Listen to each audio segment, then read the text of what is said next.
Hi guys, with the release of Ratchet & Clank Rift Apart, I thought I would do a gameplay video on Ratchet & Clank Q-Force or Ratchet & Clank Frontal Assault, depending on which region you're in. Not sure why they've given it a different name in some regions, but in Europe it's called Q-Force, in North America it's Frontal Assault. So this is a tower defense slash 3D platformer, 3D action game.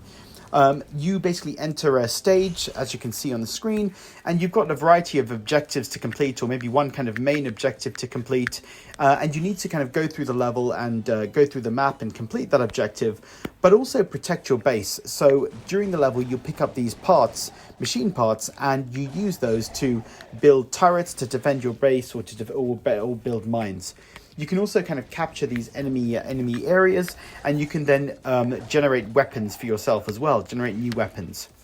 So I played this game. It came out in 2013. I got it. I thought it actually looked really cool from the trailers, so I grabbed it pretty early on. And I was not impressed with the game back then. I played it and I thought the frame rate wasn't great. The graphics weren't great. I was just not impressed. I think I played it about twice and then thought I'm just going to delete it. It wasn't clicking with me. So playing it again now, I'm actually more impressed with it. I think the frame rate and graphics are not good, and the camera is a real pain actually at times, especially when you're walking towards a wall or there's enemies near you. The camera is really rubbish. But the game itself is actually pretty fun to play. So you've got your wrench, which you can use to attack enemies. You can also use the left shoulder button and then the right shoulder button to shoot, so aim and then shoot. So you've got two ways that you can battle enemies. You've got double jump. You've got a lot of different things to find around the environment as well. You can break these boxes to get more health or more ammo. You can break boxes to get with the machine parts to build more turrets. There's a lot there in the levels, and then there's enemies, of course, dotted everywhere that you need to defeat. And you've got these different enemy areas that you need to take over. Every now and again, you need to kind of pay attention to the bottom of the screen because enemies will be coming towards your base. And so you need to keep looking at that map and listening to the notifications because you might need to just run back and defend your base. But I got to say, I am actually pretty impressed with this game.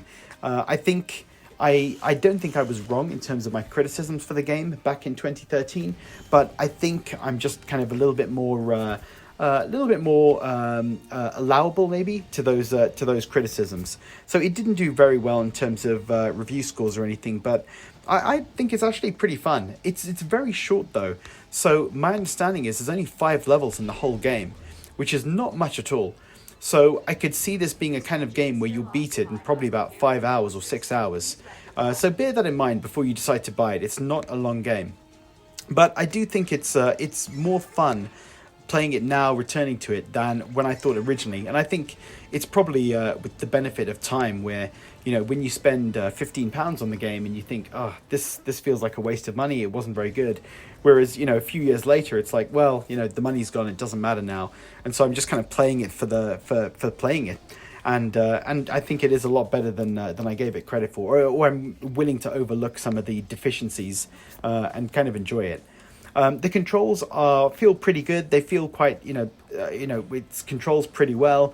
It is basic, when you're attacking, there isn't sort of much, it's not like Devil May Cry where you've got different sort of attacks and, holding down buttons will change things. It's pretty standard in terms of the attack. Even the shooting feels pretty standard. But I do like the kind of variety through the level where you've got different things to do. You need to think about defending your base as well. And I generally like tower defense games. There's also exploring as well. You've got kind of hidden areas within the level which you need to try and find. So there's a lot to do kind of walking around the level trying to look for things rather than just finish the objective and move on. But guys, I'm going to keep the gameplay going. Let me know in the comments, have you played Ratchet & Clank Q-Force? What do you think of it?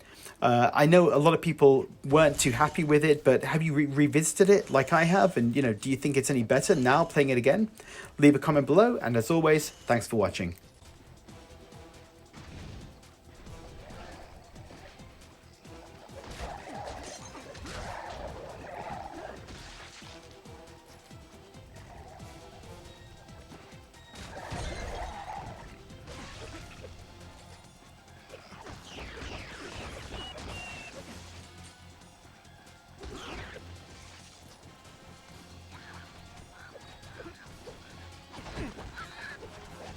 that all you got?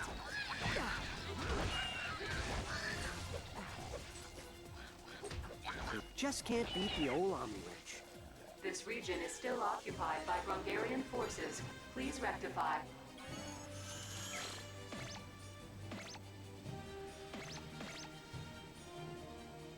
You have unlocked the Doppelganger. Nice. The new weapon. Enemy dropship now on approach.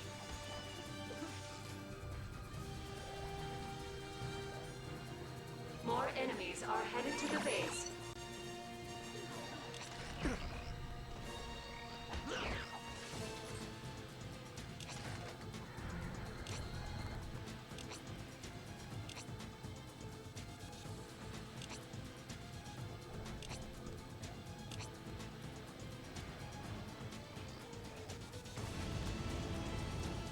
He's down. The Q-Force base is under attack.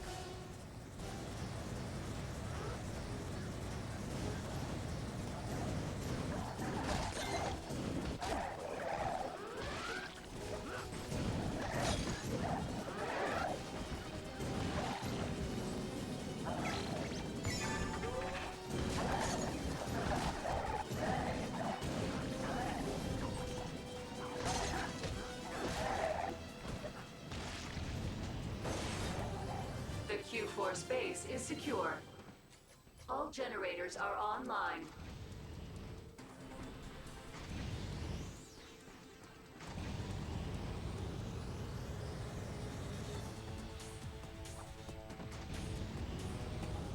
Yeah! See ya! Nice. Time to upgrade our defenses.